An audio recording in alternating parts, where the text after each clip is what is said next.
മടുത്തു പോകാതെ പ്രാർത്ഥിക്കാം, വിശ്വാസത്തോടെ പ്രാർത്ഥിക്കാം.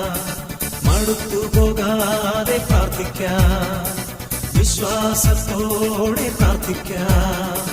നീതിമാന്റെ പ്രാർത്ഥന, ശ്രദ്ധയുള്ള പ്രാർത്ഥന ഫലിക്കും രോഗിക്ക് സൗഖ്യമായി. നീതിമാന്റെ പ്രാർത്ഥന, ശ്രദ്ധയുള്ള പ്രാർത്ഥന ഫലിക്കും രോഗിക്ക് സൗഖ്യമായി.